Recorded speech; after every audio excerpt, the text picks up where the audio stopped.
This week, we remember all those who have fought, been injured, or died for our freedom and democracy in the past and the present.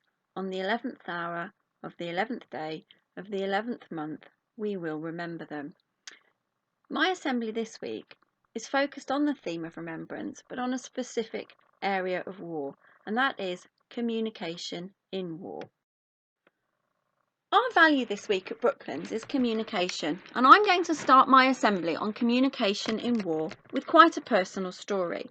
The gentleman you can see on the left is my nana's brother, James Eyre. He was a soldier in World War II. He was fighting in the Far East in Singapore when he was captured in February 1942.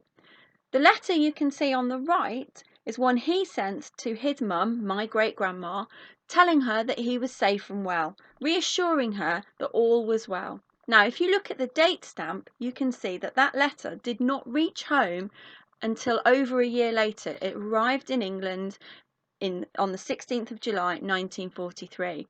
The reason we have this letter as a family still is that this was the last communication my great-grandma had from her son James. Unfortunately, he died 2 years after this postcard was sent, where he died in a prisoner of war camp. Now, this letter became very special to my nana, to her mum, because it was the last communication they had had from him. It was really the First World War where communication between soldiers and home became really important and became massive. During the First World War, 12 million letters were received every week by soldiers on the Western Front. It would take about a week for a letter written in France to reach the UK. And in total, the Postal Service delivered around 2 billion letters during the First World War. In 1917 alone, over 19,000 mail bags crossed the English Channel each day, transporting letters and parcels to British troops on the Western Front. Soldiers wrote letters in spare moments, sometimes from frontline trenches or in the calmer surroundings behind the lines. Here are two images of letters being sorted and sent home from the First World War. The first is of a sorting office, and the second is of mail bags being loaded onto a train in France to come back to the UK. Letter writing was so important for the soldiers and families in the First World War. It was a way of keeping people's spirits up, a way of communicating, a way of finding out how your loved ones were. Just as in the postcard that my nana's brother sent home, those small communications between a soldier and his family were so important to keeping people's spirits up. The principles of keeping in touch today are no different really from wars in the past, although the methods of course have changed. Today, modern methods of communication mean that soldiers overseas can keep in touch with their families much more easily. I remember when a family friend was fighting in the First Gulf War in the 1990s. He phoned home when we were there, and just to be able to speak to him from those thousands of miles away was really, really lovely. Today, of course, soldiers use Skype, they use email. There's a program called Storybook Wings where parents who are soldiers can record bedtime stories to be read to their children back home.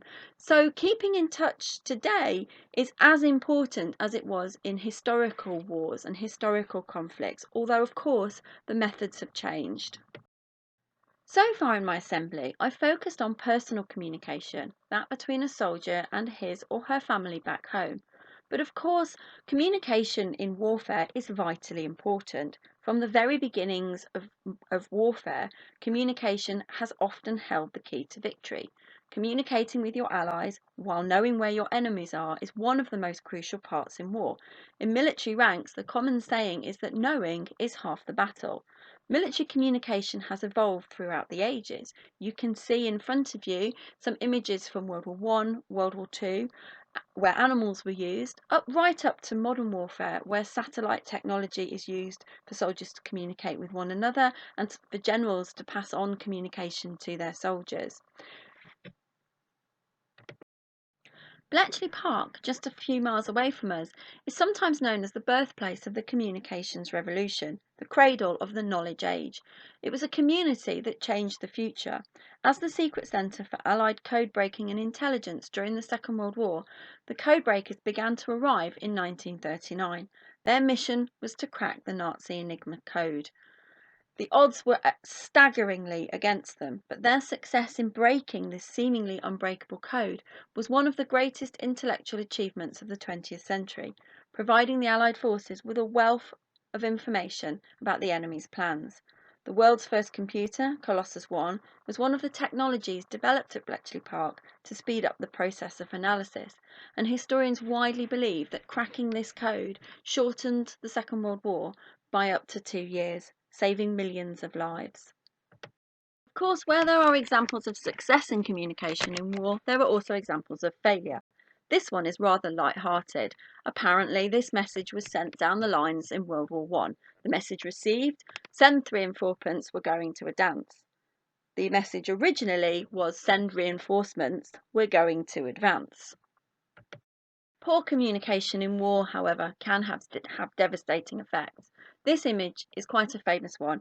It's a painting of the infamous Charge of the Light Brigade from the Crimean War. Here, a miscommunication of orders meant that 600-odd soldiers were sent into an impossible situation. The brigade was not completely destroyed, but did suffer terribly, with 118 men killed, 127 wounded, and about 60 taken prisoner, all because of a failure of communication. The methods we've used to communicate with one another across the years have, of course, changed, but the principles remain the same, whether it's wartime or peacetime. The need to communicate, to reach out to people, is vitally important. Nowhere has this been seen more than in the last year. How many of us had ever heard of Zoom 12 months ago? And now we frequently use Zoom calls to communicate with one another. My mum has even learnt to FaceTime so she can keep in touch with us. So whether we're in wartime, peacetime, difficult times, or happy times, the need to communicate, to reach out to one another, to let people know that things are okay, is a really important one. It's what keeps us human, and good communication is vitally important.